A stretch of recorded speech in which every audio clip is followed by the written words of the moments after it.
In Karachi, Pakistan, workers clean the streets to find gold. The heat and chemicals used in the process are hazardous, but workers say the pay is worth it. Tidak semua bahaya di tempat kerja itu terlihat. Ada yang diam, tersembunyi, dan menunggu waktu untuk diserang. Kecelakaan juga ada yang sunyi dalam waktu yang tidak bisa dipastikan.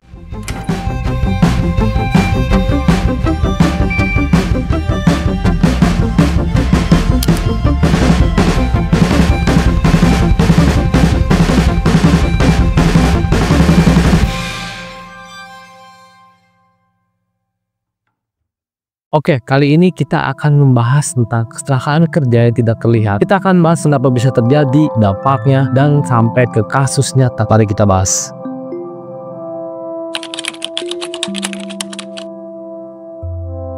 Nah, latent hazard atau yang bisa disebut bahaya tersembunyi adalah potensi risiko di lingkungan kerja yang tidak bisa langsung dirasakan oleh indera kita. Nah, tapi ini bisa menjadi insiden serius ketika kondisi tertentu terpenuhi atau gagal kontrol. Di sini ada 3 jenis. Yang pertama visible hazard, kayak kebisingan, lantai licin. Selanjutnya ada hidden hazard. Hidden hazard itu seperti gas tanpa bau dan virus mikroba. Dan yang terakhir ada developing hazard. Ya, contohnya seperti korosi, kerusakan sistem ventilasi. Intinya yang memerlukan pemantauan agar tidak berkembang menjadi insiden.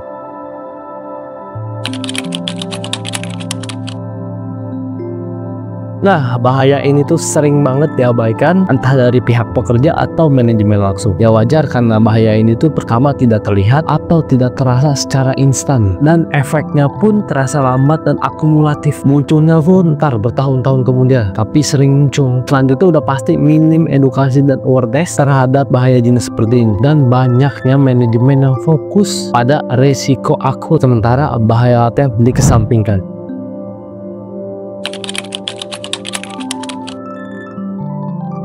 Nah, di sini banyak banget contoh latent hazard dan data validnya. Yang pertama itu ada stored energy dan sistem yang tidak terkontrol. Energi yang tersimpan tuh baik listrik, mekanik, tekanan, lupa dikontrol itu bisa menyebabkan kecelakaan serius. Sekitar 10% kecelakaan berat di tempat kerja berasal dari energi tersimpan yang tidak di lock on atau di lock on. Yang kedua itu ada repetitive strain and posture. Nah, posisi tidak ergonomis dan gerakan berulang seperti di kantor atau tempat produksi itu bisa menyebabkan nyeri, gangguan saraf, varises, hingga cedera kronis. Selanjutnya itu radiasi, bakteri, dan gas tidak tercium. Gas tanpa bau seperti CO kan bisa mematikan tanpa peringatan. Dan ada juga radiasi elektromagnetik dari mesin industri yang bisa memicu pusing atau gangguan sensorik. Yang selanjutnya itu ada habit dan organisasi yang mengabaikan. Tumpukan sampah, cairan tergenang, kabel yang berserakan, itu bisa menjadi bahaya terselubung. Yang selanjutnya ada ergonomic dan vibration atau getaran. Nah, vibrasi tangan itu dari alat berat dapat menyebabkan gangguan tahan permanen. Yang terakhir kantor. Banyak orang yang belum menyadari bahwa mesin fotokopi mengeluarkan ozon yang bisa merusak saluran pernapasan. Nah, hal ini sering diabaikan karena tidak terlihat. Keyboard, gagang pintu, alat-alat kopi. Ini pun samanya. Data menyatakan jumlah bakteri di situ bisa lebih tinggi daripada di toilet, menyebabkan potensi infeksi yang sangat-sangat serius.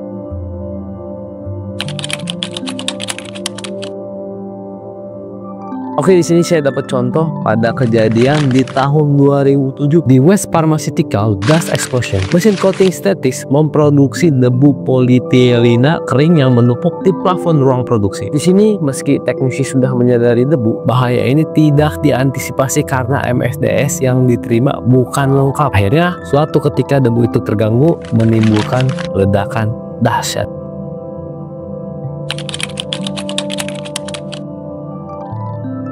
Oke, kita masuk ke cara deteksi dan cara pencegahan. Hal yang bisa dilakukan yang pertama, deteksi dini. Apa aja sih? Sudah pasti pengukuran lingkungan seperti tingkat kebisingan, kualitas udara, debu itu harus diukur. Selanjutnya sudah pasti pemeriksaan kesehatan secara berkala. Audiometri, tes pernapasan, screening kanker, itu menurut saya harus. Pencatatan paparan juga perlu, dokumentasi durasi dan intensitas paparan pekerja. Dan terakhir, observasi perilaku kerja, kayak postur, penggunaan APD, dan durasi kerja. kerja. Itu perlu diperhatikan. Strateginya gimana bang? Ya yang pertama engineering control, yaitu ventilasi debu, peredam suara. Ada juga administrative control yang dimana rotasi pekerja, jadwal kerja sehat. Selanjutnya pakai APD yang tepat seperti earplug, earmuff, respirator, kacamata las. Edukasi dan awareness juga sangat penting, seperti pelatihan bahaya laten dan efek jangka panjangnya itu perlu. Dan yang terakhir audit dan monitoring, dimana tinjauan rutin lingkungan dan kepatuhan ketiga. Laten hazard itu tidak mendatangi kita dengan sorak-sorai, ia menyelinap lewat celah rutin kecil yang tak kita sadari. Ia juga tidak izin untuk menunggu merusak. Kesadaran dan tindakan proaktif adalah benteng paling kuat untuk melindungi kesehatan dan keselamatan jangka panjang. Karena keselamatan bukan hanya tentang mencegah hal besar hari ini, tapi menjaga tiap sudut yang mungkin mengundang bencana